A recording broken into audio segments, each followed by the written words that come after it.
A brand does not live on a platform. A brand lives in its own space, in its own natural form, so it can manage, deliver the value, and extract an impact where people become memorable. If not, there's no relationship, there's no retention, there's no loyalty. This is Let's Make Waves podcast. I'm your host, Rana Al Basri Marwad, and I believe that we're all here to make waves. I created this podcast to help you build your brand by sharing with you tools, resources, and strategies to gain professional authority for better business opportunities. If you want to get unstuck, you've come to the right place. Let's get started. I have a very special guest this week who is a true pioneer in the world of branding. We're diving into the fascinating topic of building a brand beyond logos and aesthetics and exploring why it is crucial to build a brand for businesses and individuals alike. My guest is Baaghil, also known as the brand scientist.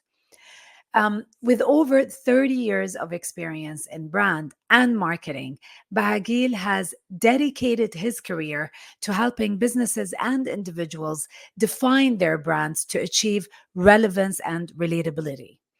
His expertise brings structure and clarity to complex business ideas, making him a sought after consultant worldwide. Baaghil's impressive portfolio includes collaborations with companies such as TAP Portugal, Theo, ICO Capital Switzerland, Saudi Stock Exchange, L'Oreal, Suda Development in Saudi Arabia, and Ahoy Technology in Dubai. His unique approach to branding has earned him international acclaim, and he is the first Arab to publish internationally recognized books on the subject of brand. He has also authored 4 influential books, including The Power of Belonging and the book Create Your Space, both of which are registered in the Library of Congress. Baaghil's insights have been featured in key publications such as Emotionomics by Dan Hill and Capture the Mindshare and the Market Share Will Follow by Libby Gill. Baaghil's unconventional mindset and trend-setting approach have consistently helped brands capture opportunities and achieve growth and success.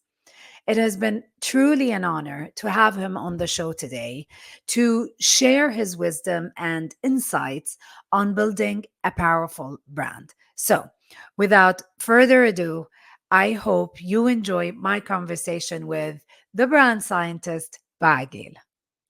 Okay, Baaghil, you wrote something in your bio I'd like to quote.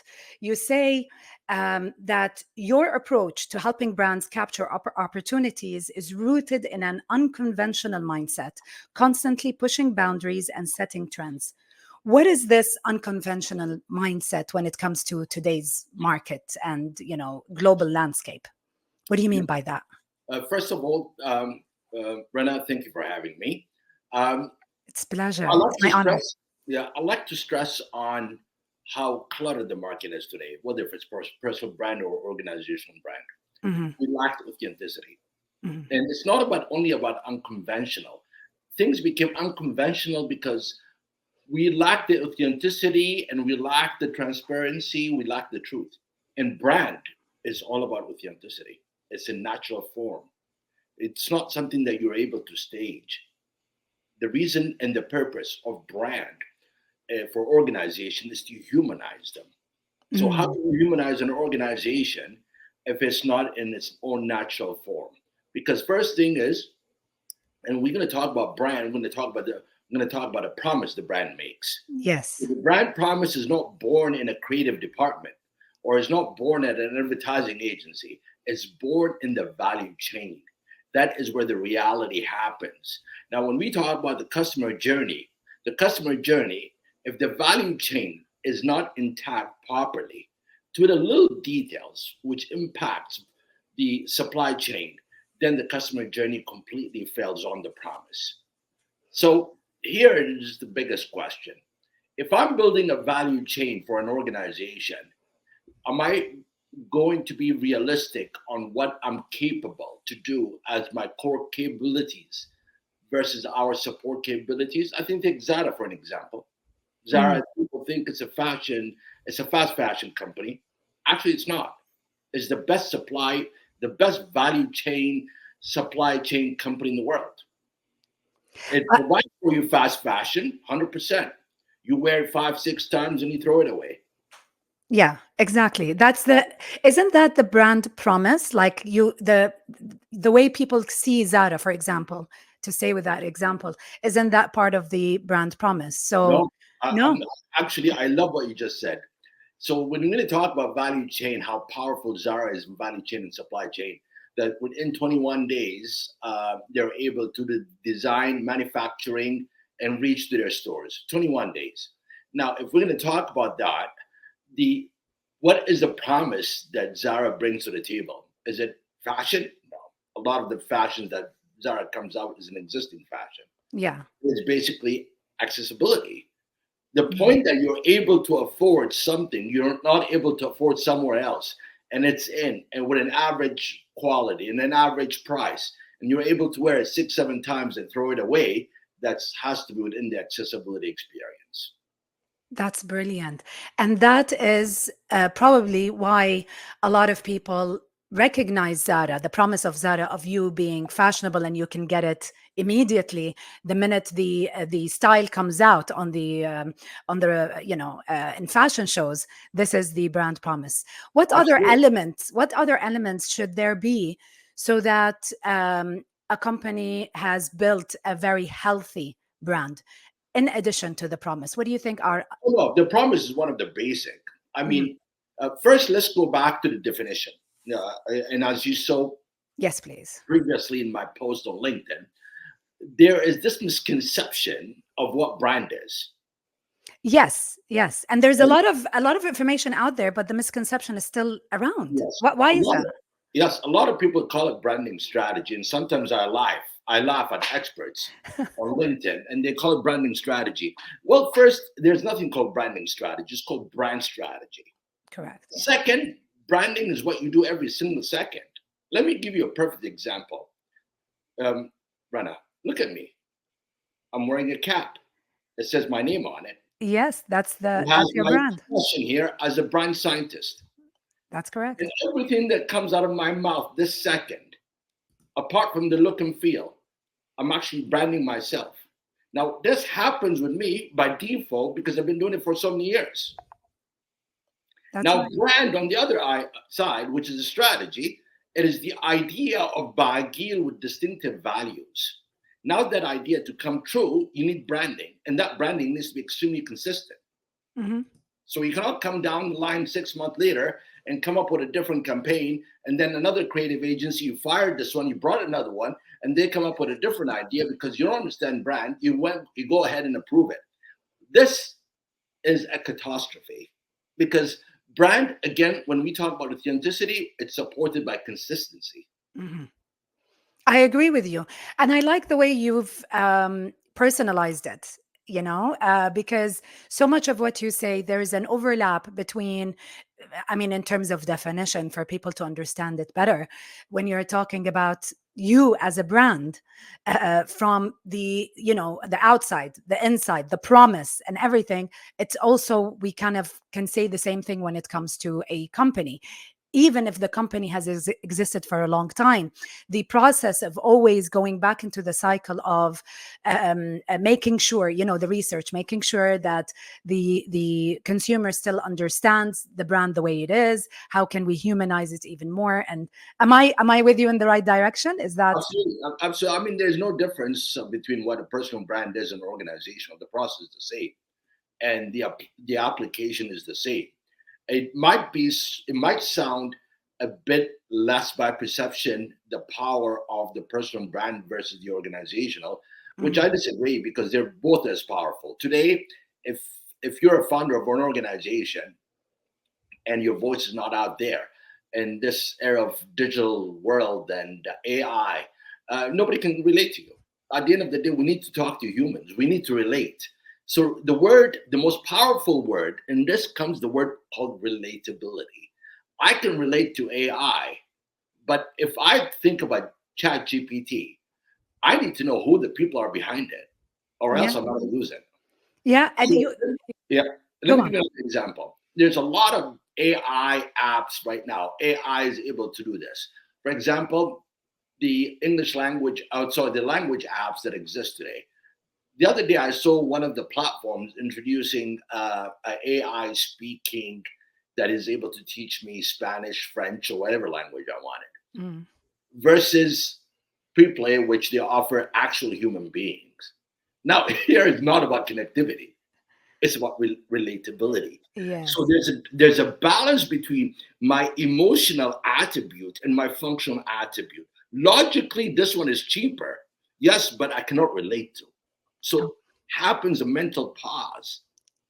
And this is the problem with these organizations. They don't understand that the brand is a journey beyond just an AI functionality.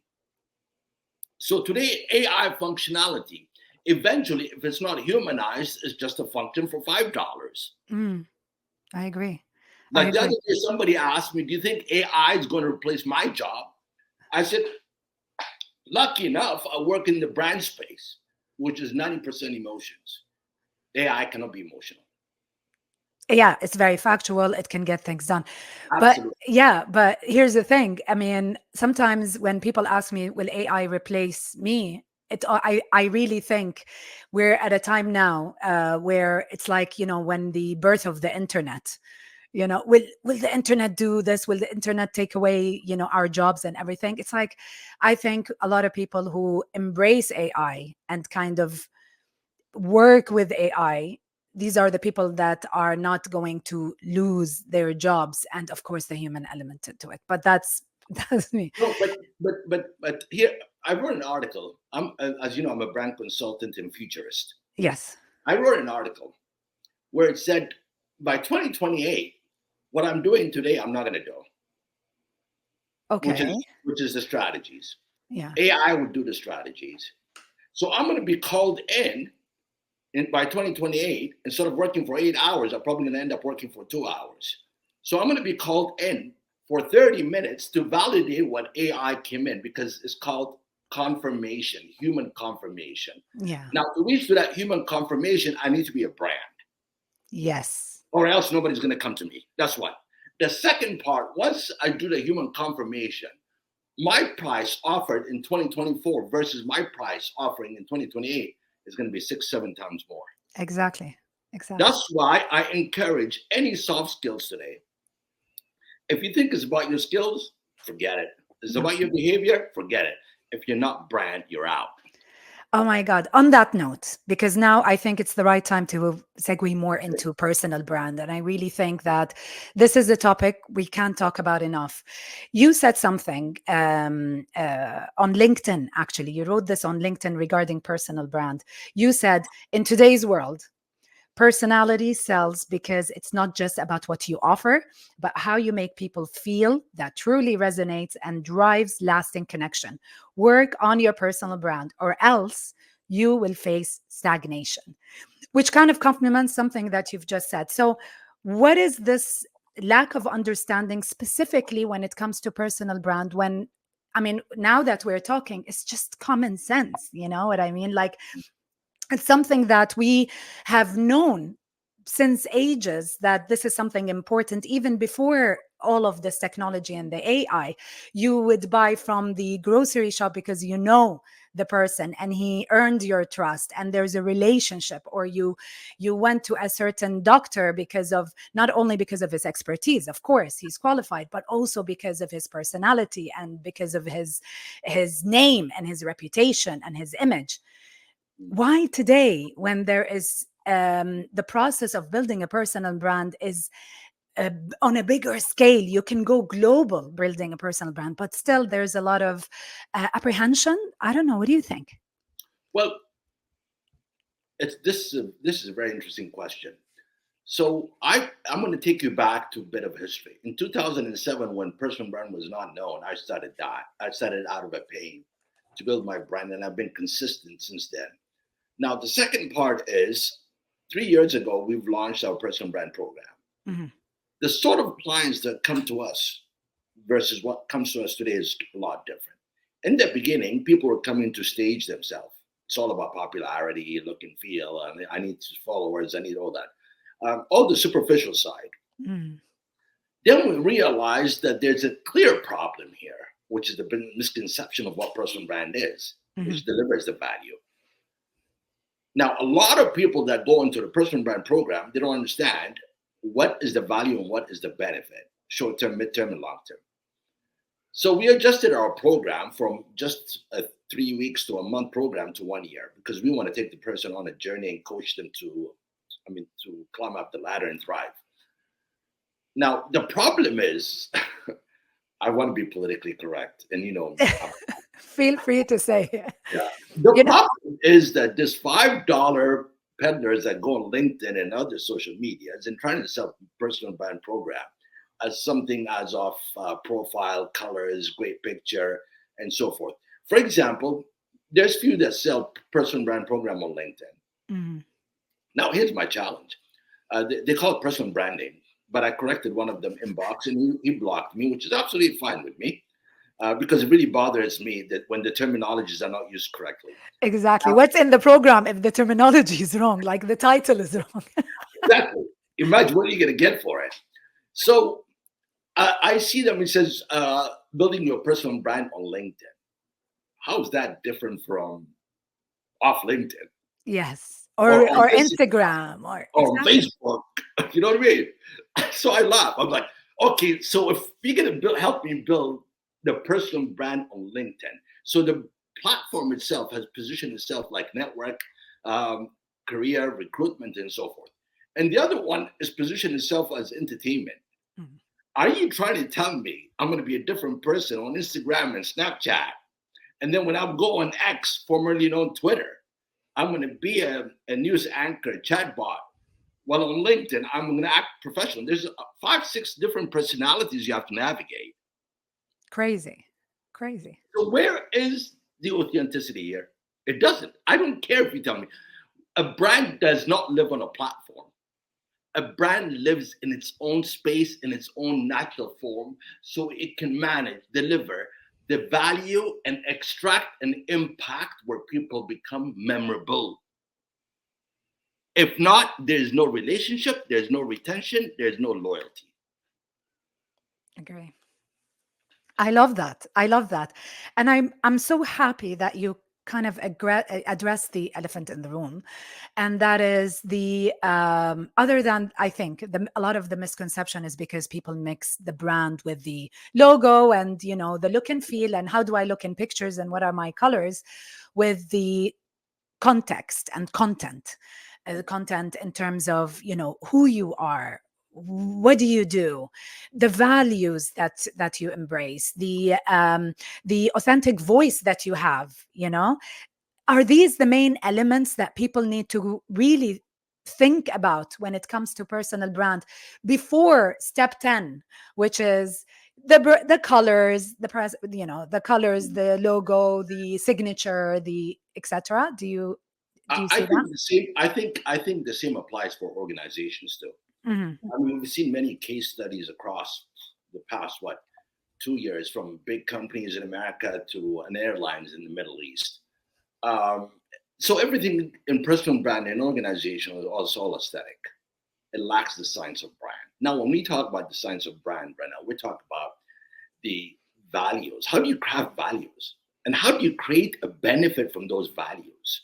Mm-hmm. Now, for example, I work with an organization on their brand. Am I going to propose a value? No, I'm going to look at data, build up an insight. At the same time, look at the stakeholders, do the audit on the stakeholders, understand the core capability of the company. What are support capabilities of this organization? At the end of the day, they are people, and not all of them are experts.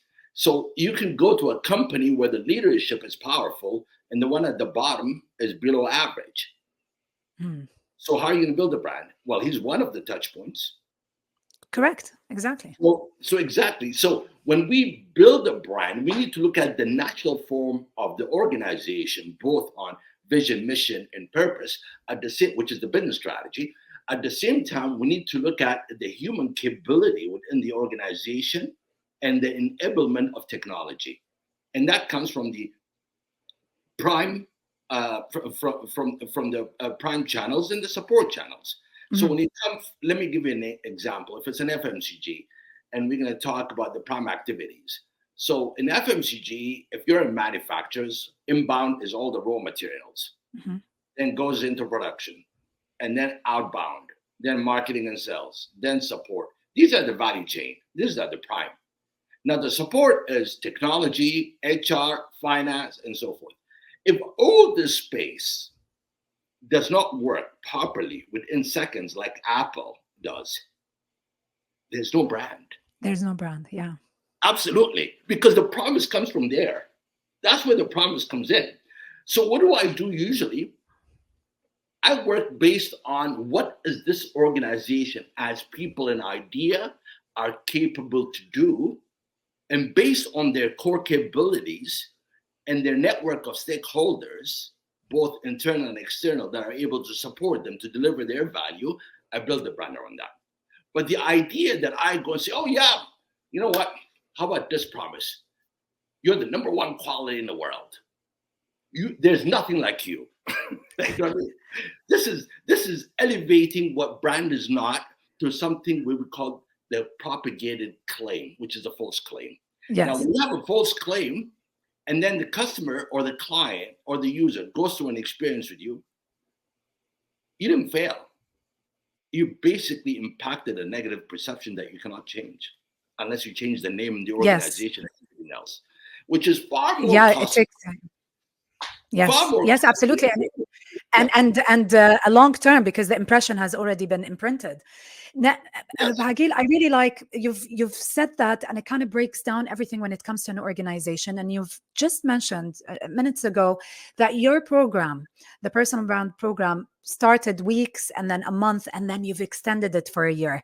So this is part of recognizing that building a personal brand is a long-term process. It takes time. You cannot say, I decide to build my personal brand within a month. I have one and I'm selling. I mean, it doesn't work like that. It's a building process. We saw the results. We've done the 3 weeks, and you know, I live by 3 principles: authenticity, transparency, and truth. I'm not here to be politically correct in the interview. I'm here to speak the truth because your audience are expecting a value. I'm not here to build my brand. I'm here to tell you the truth. And that is the truth. So when we first launched the program, we had people for 3 weeks and 6 weeks program. Some tried, some didn't, and that's the truth. But we had to learn, myself and my team. We had to learn, how can we improve this? So we moved to the year program, and definitely we've realized the impact. That's one. Now, this last year was our first year program. Now this is our second year program for the 1 year program. Now we realized something else also, that 1 year is not enough. They need to be on a 3-year program if they want to see an execution of success, a fast, impactful. But have the 1 year program provided an excellent result? Today, I can tell you I'm extremely happy. I'll tell you why. I'm not claiming, and I'm not claiming this in front of your audience.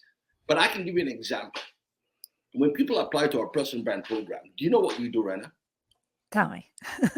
We just tell them, the first thing you're going to do, we're not going to provide you with any information, but we're going to provide you the name and numbers of the people that took the program. Call them. Ask them whatever you want in detail. And once you're comfortable that those ambassadors that took our program validated that we're successful, come to us. If not, don't pay, don't come. Of course. I mean, this is the biggest advocacy is when you're client. A lot of personal brand consultant in America and in Europe, they think I took the highest risk. I didn't. That's the truth. Why?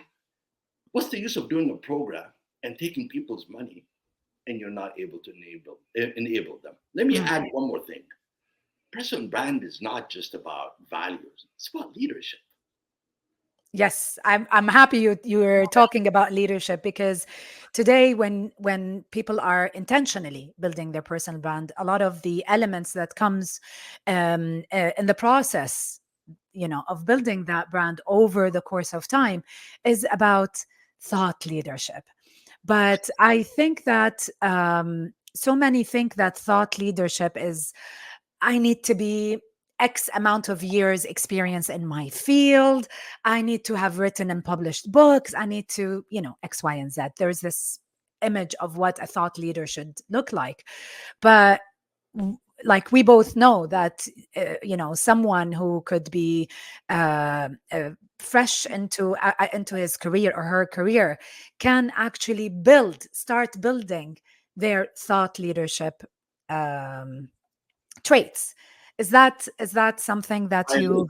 Yeah. I absolutely agree. I mean, with the digital world, I mean, I'm not going to mention names, but one of the examples I've had or I've witnessed a few years back, let's say 7, 8 years ago, um, someone wrote a book about brand in Arabic, and he Okay. literally took everything off the internet. Now, Okay. that Off gentleman, air, off air, you need to tell me the name of the book. no, okay, but that gentleman, when I confronted him about, because I'm an advocate for brand. I've been an advocate for brand for the last 20 years. The Yeah. misconception has hurt me, has hurt many brand experts. But because the gentleman was born out of the design space, he felt like brand, he should own it. And we all have to agree that brand is art and science. Absolutely. Yes. But but brand does not impact the organization's top line, improve margins, and so we can have better bottom line, unless one thing, two things actually. Brand has science that influences the transactions. B, a great marketing understanding, or else it won't work. Mm. It won't. So the idea of brand being a flashy that comes out with look and feels and touch points, and then all of a sudden, I mean, I want to give you reality examples, Rena, so your audience can benefit. I hate to come on podcasts or interviews, and I decline many of them because they want me to be politically correct. And I've never been politically correct. But let me tell you something. I'll give you first several examples. When you work on a brand strategy, you need to cascade that brand strategy over time. You cannot just go launch an advertising campaign, Yeah. especially if you're a retail. Let's say if you're a retail with 1,000 stores. Okay, let's say 1,500 stores.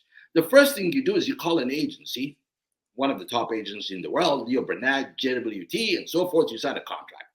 And then you launch this massive campaign. I, as a client, I'm going to your store. But when I go there, nothing changed except what's on the billboard. Yes, So exactly. I go to the guy, hi, how are you? I see this campaign, what's going on? Oh, I don't know, that's marketing. The So, disconnect. yeah, so the idea never went down. The first people you need to onboard are your internal stakeholders, your employees. They're your ambassadors. They advocate for your brand. So people get rushed so much about campaign and so forth. Let me give you another example. Uh, Saudi Airlines is one of the great examples recently. They went back to the old look and feel, Mhm. and they called it rebrand. Well, they changed some of their business verticals.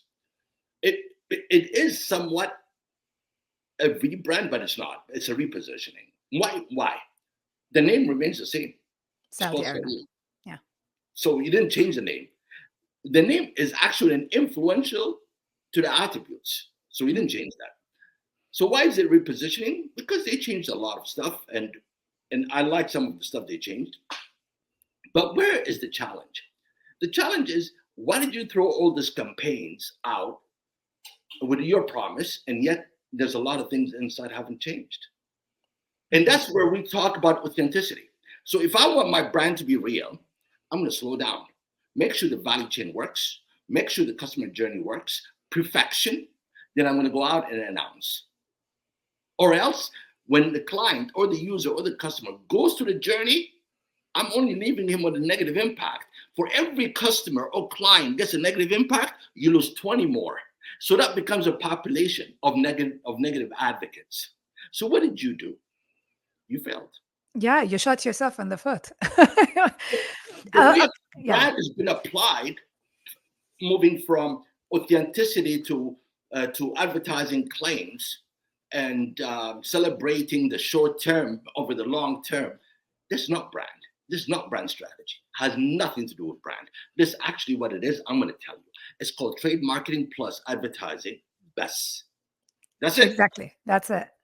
That's it. And I'm so thankful that you gave this as example because it clearly shows the impact and the how can I say the job of the brand strategist or the brand expert that you bring on board to show you where exactly the brand is going to impact. And it's not just on the top there with the colors and the logos and the everything. It has to be across the customer journey or even internally, the training that needs to be done to the internal stakeholders and all of Let that. me let me add one of the ethical part. Here's a question, Rena. Is advertising is unethical? Is brand all about ethical? Of course, Of because brand course. is all about authenticity.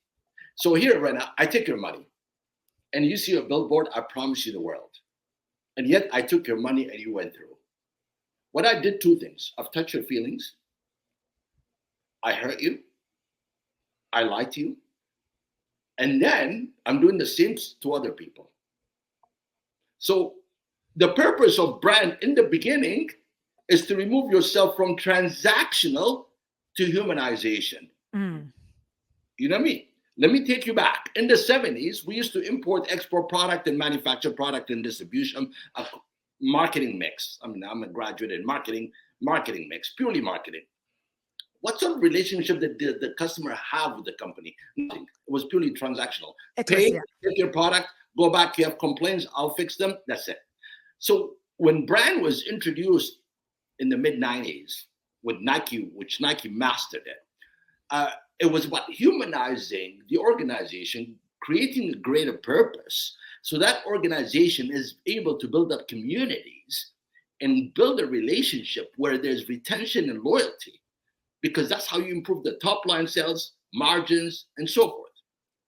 But unfortunately, we're not applying this. So the ethics comes where the more you promise, the less you can claim or you can deliver.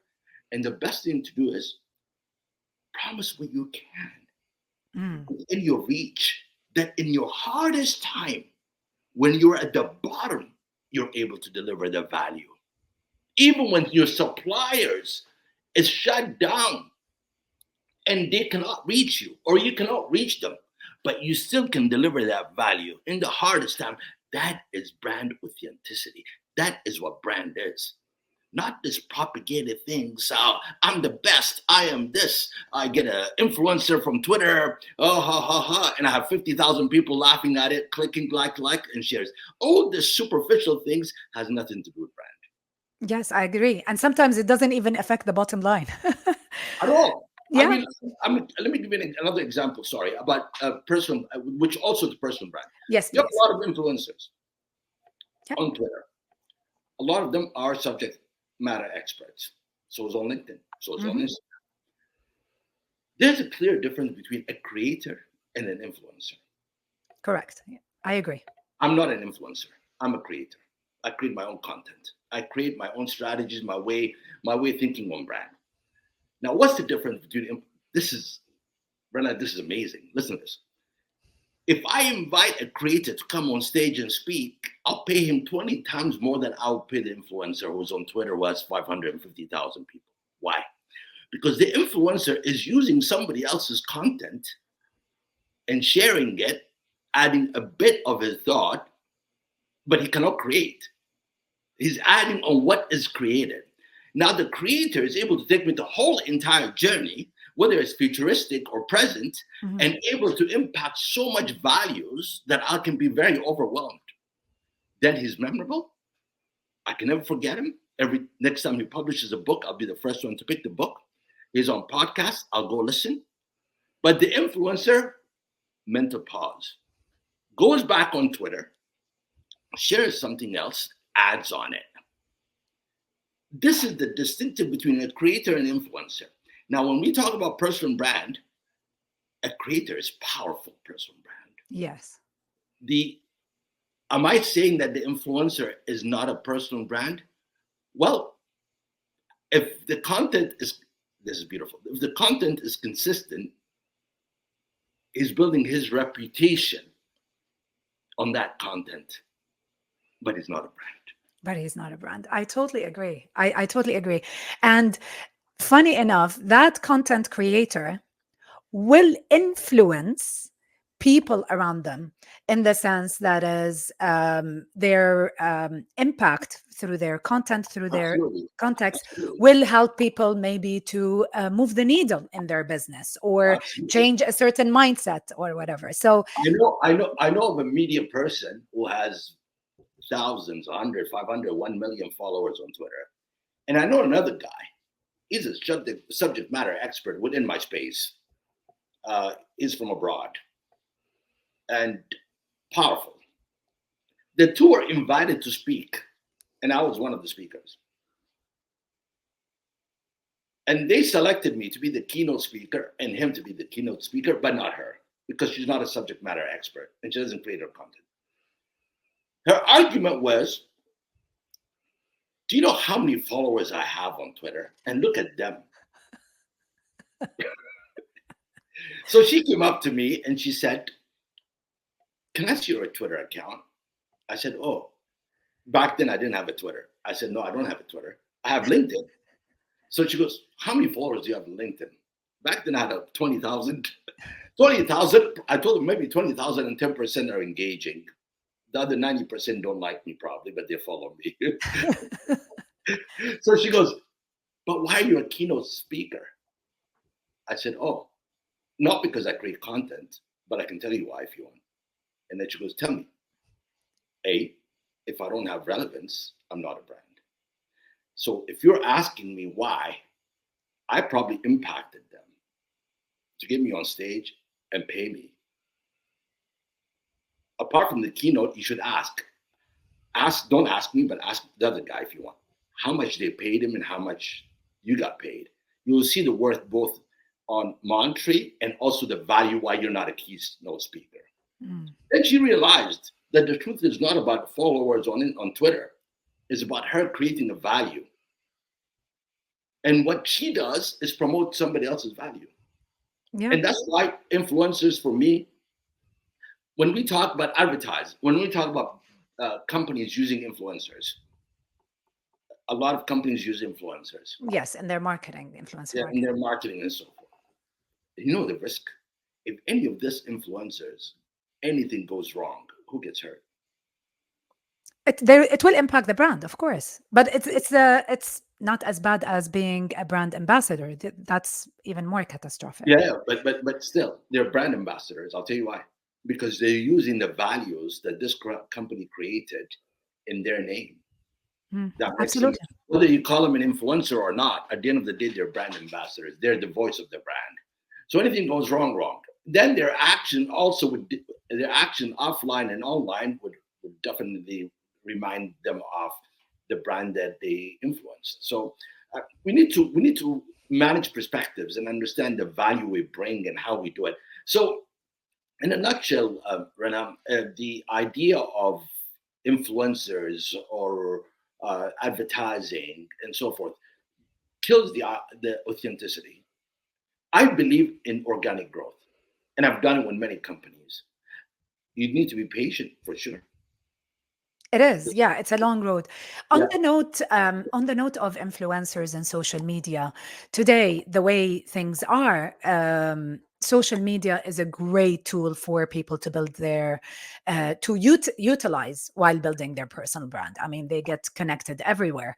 So, what would be your advice so that they don't fall into the influencer trap? And it's not about the numbers, it's even the quality of your followers. You might have 1 million, but the quality of the followers is very different from someone who might have 5,000 and the quality is hardcore. um how do people who are professionals, who are building their thought leadership status, of course their reputation, how should they wisely use social media? and organically also. Okay. I actually like your question, but let me say this. Let me raise the problem first. Okay. The social pressure. Everyone that opens a LinkedIn account and Twitter account, his first quest is how to increase the numbers Sure. and how to appear popular. Sure. That comes out of social pressure. The second part, when you follow existing values, you move away from your own authenticity, your own distinctive value. And God has created you in your own nature. If you cannot embrace that, it's like somebody says, and you follow me on Instagram, you see how advocate I am about my own heritage and roots of Hadrami. Yes. Yes. I love So that. yeah, if somebody says, Baaghil, you don't speak proper Arabic, right? Your forefathers left 200 years ago from the Arabian Peninsula, okay? And you're very Westerner, okay? So do you consider yourself an Arab? Of course. That's the difference between an origin and a nationality. So it's the same token here. If we're going to talk about authenticity, we're talking about everything that's in detail in you. Whatever is created is something that's created out of social pressure. Now, if I sign up on my LinkedIn account or anywhere and I'm trying to fit in the narrative, it has nothing to do with my personal brand. And if I don't get hired, I'm the problem. If I'm not getting paid for what I deserve, I'm the problem. It's Because not the numbers. It's not the number. It's not because you have 500 followers instead of 50,000. Rena, I'm trying to be politically correct. No, please. You I have promised. You promised to be open. I have 42,000. If they all disappear tomorrow, ما تفرق معايا. So, I agree with you. Yeah, yeah. I'll still live. So it's not, I don't look at the followers. I don't look at the numbers. I look at what values do I bring. Let me give you another example. I have 42,000 followers or 45,000 maybe on LinkedIn. But out of the 45,000, the reality is 9% or 7% are observing the value I bring. The others are just following me for the sake of follow. They don't even know what they're following me. Am I saying something wrong? No, I'm just speaking the truth. Would that hurt my brand? No. That is part of your brand. This is part of your values. Yes. This is my tone. That's your tone, yeah. Yeah. So if we chase followers, we're chasing a narrative that's not ours. If we are part of a social circle just to fit in, we lack our authenticity. And all of this defeats the purpose of being a personal brand.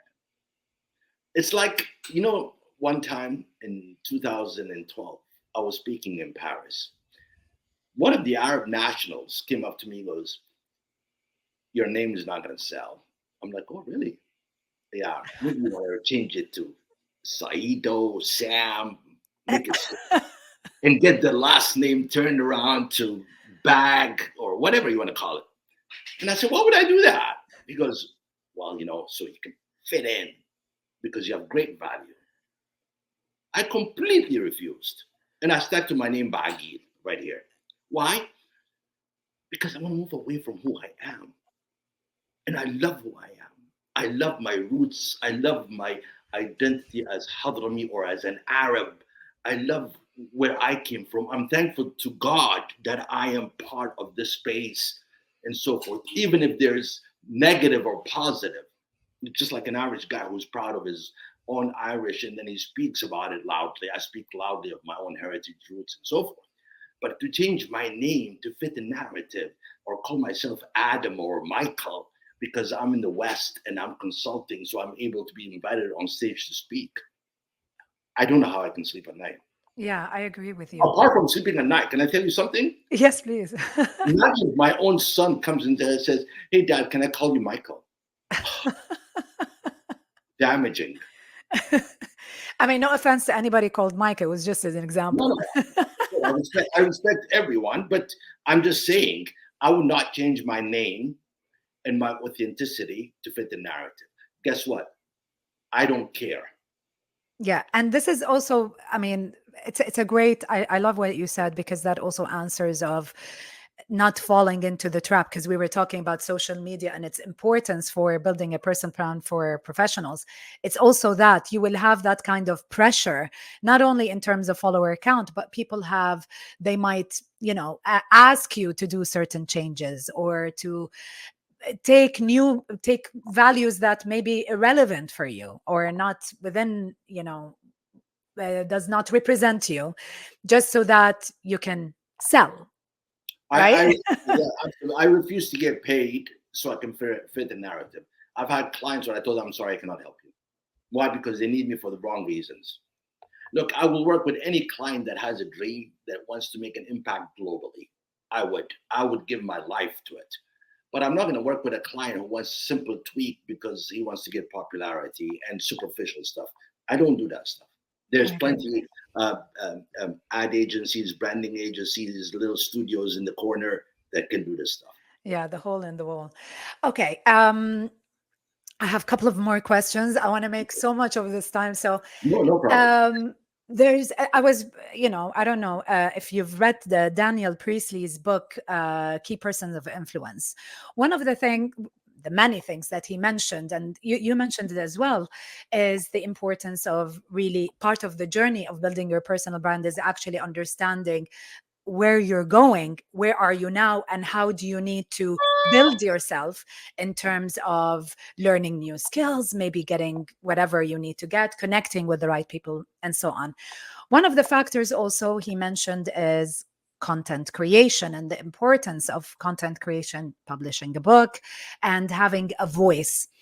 So that's something that you both, he in his book, and you've just mentioned that. However, there's a lot of articles now coming out about celebrating faceless marketing when building a personal brand. What's your opinion about faceless marketing?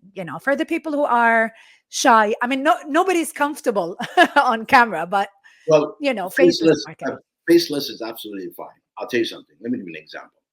In the Muslim world, they are munaqaba or muhajjaba. She doesn't want to appear. Yeah. So are you going to tell me that she cannot be a personal brand? Of course she can be. Sure. It's her value that dictates her. She can keep an image consistently that's not her face. Sure. All right.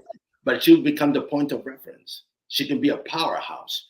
The idea, what defeats the purpose of personal brand is the idea that you need to look like Hollywood star or a model from Vogue. There's nothing to do with personal brand. Personal brand is all about values.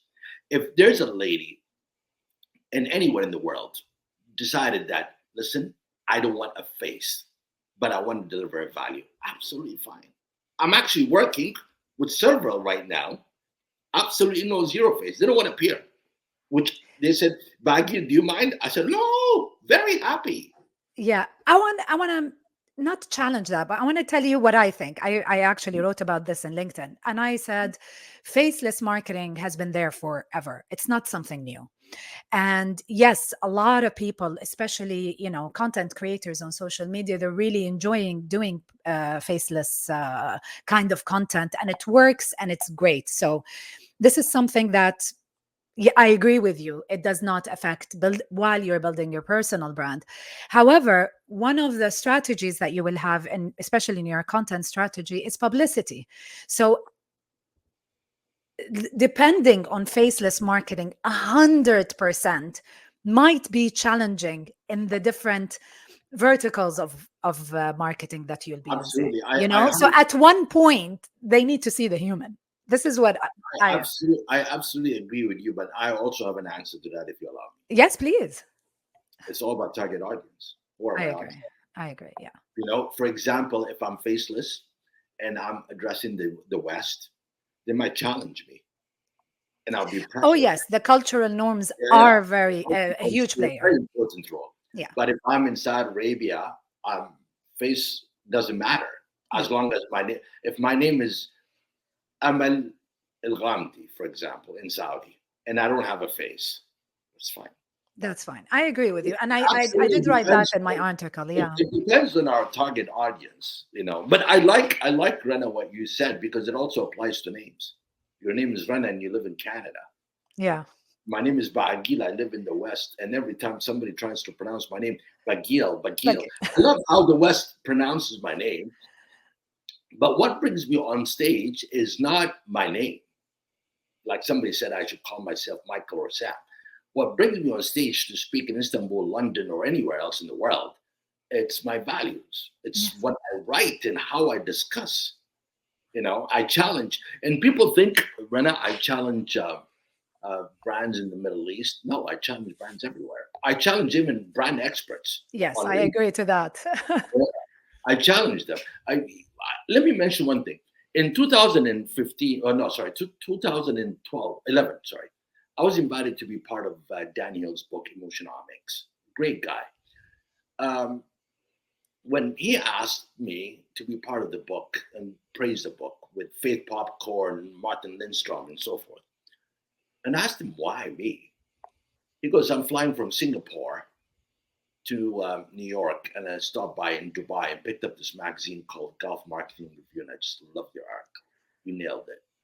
I'm like, oh, okay. So I appeared. When I appeared, I literally decided my full name should be there. My name was not Baaghil, it was Saeed Agil Abdullah Muhammad Baaghil. The whole, the whole No, shebang. no, yeah. Yeah. So, well, that's one of the many reasons how I hit the global market. But what I'm trying to say is, it's the values. If you continuously learn and pressure what exists and stress that there's something much bigger than what exists, it really builds your personal brand. Right. Absolutely. Absolutely. Oh, Bagil, I want to ask you so many questions, but we're gonna wind it down.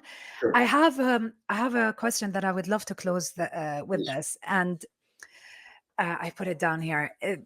Recently, also on LinkedIn, I mean, whoever is listening or watching this, you guys, you really need to follow Baaghil, especially on LinkedIn, because there's a really beautiful mix of the kind of content that you do, which is some of it, of course, is very much your opinion, your voice. You also have articles that you put on where you kind of put a spotlight. It's like a case study. I love that.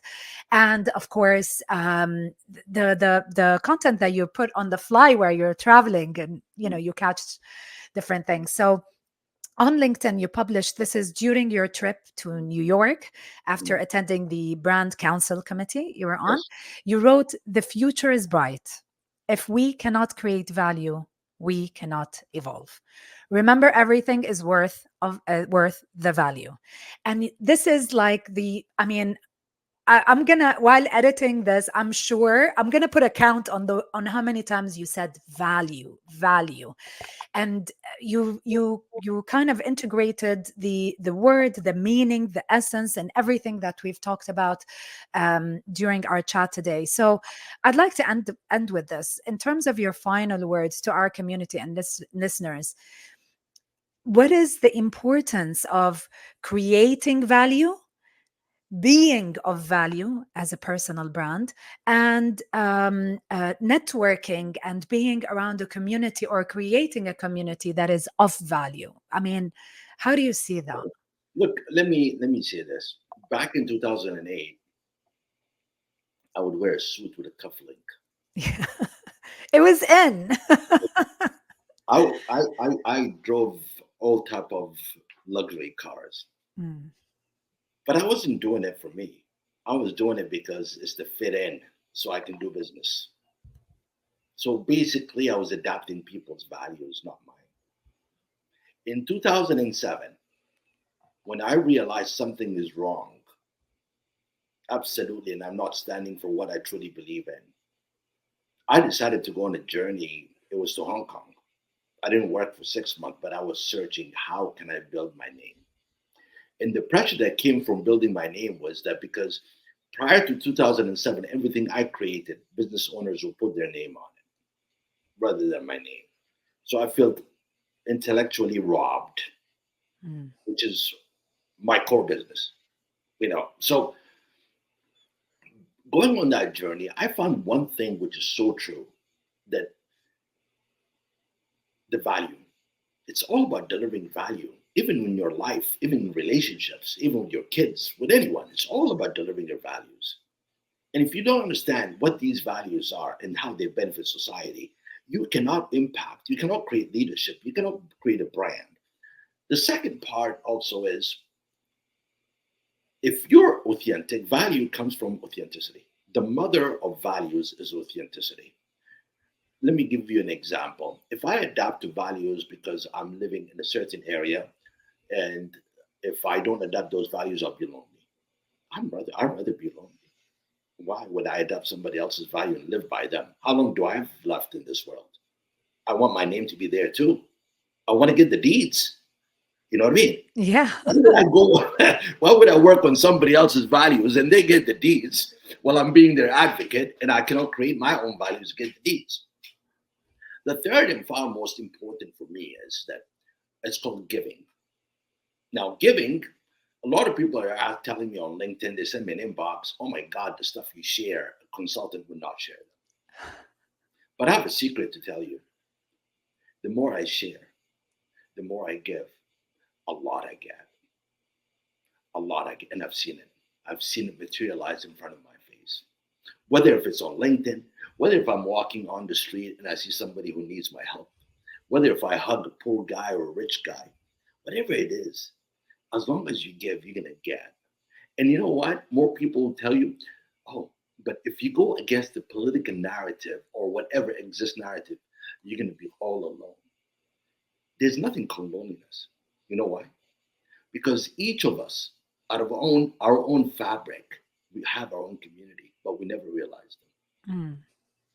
So the more you're deeper in your core essence, you understand who you are as a human being, and you embrace it, no matter what people's impression of you is, you will find your community.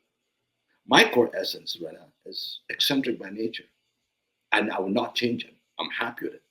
I find myself around eccentric, creative, innovative people. I get bored. I get bored to my skull if you put me down around superficial people. Who talks about cars and watches. I cannot. I just get bored. So I embrace this truth. I'm not belittling anyone, not at all. I'm just saying I embrace my own truth. And this brings me down to two things: authenticity and value. And And once you realize your value right now, trust me, you don't have to plan to give. It just happens naturally. oh my Gil, I can talk to you for the next 3 hours. Thank But you. I'm so grateful and thankful that we had this discussion and we had this conversation. I mean, to everybody who's going to be watching and listening to this, was 3 years in the making. I'm so Finally. sorry. I'm No, no. on my travels and the Yeah, stress. no, no. It's between the travels and between, things like that. And then, life happens on my end as well. So I'm just so happy that we finally sat down and we had this conversation, because I really think that today, more than ever, the conversation of a personal brand should be much more prominent. And I think it's because of how things are advancing. We are post pandemic era, and the way things are advancing, and with AI, and with how the world economies are progressing. Um, Today, more than ever, people should build their own economy, and it all starts with building their personal brand, irrelevant if they decide to create a business or not. I mean, Absolutely. I think I just saw data the other day, but and I've been saying this for years. I think the soft skill industry with technology and AI, the soft skill industry has grown massively. But unfortunately, the soft skill experts, they only think about skills. They don't want to elevate themselves from skills. So they think, hey, this is my resume. And resume what? Right now, bullet points, bullet. You get bored reading that resume. Tell me a story. yeah. Tell me your bio. Tell me how you started. We buy into narratives. We don't buy into bullet points. I agree. We're gonna have. We need. I need to track you down. I hope it doesn't No take problem. another 3 years, but we need to go into that. The importance of storytelling and building a personal brand. I love that. Another topic, another day. But Baaghil, thank you so much again for your time. I'm The really grateful pleasure's for all you. mine. And I thank you Um, for the opportunity. all of your details, all of the links to connecting with Baaghil will be in the show notes. And thank you so much again for your time. Pleasure, pleasure, pleasure, Rena. Thank you so much. Appreciate it. Thank you very much. What can I say about Baaghil? I truly loved having this chat with him. And I'm so grateful to him for sharing his expert opinion on the so many topics that we discussed and that affect so many of us who are working really hard on building a business and building a personal brand. So I really do hope that you enjoyed this week's episode and my conversation with Baaghil. All the details to connect with him will be in the show notes. And I hope you have a very nice and wonderful week. Take care and keep making waves.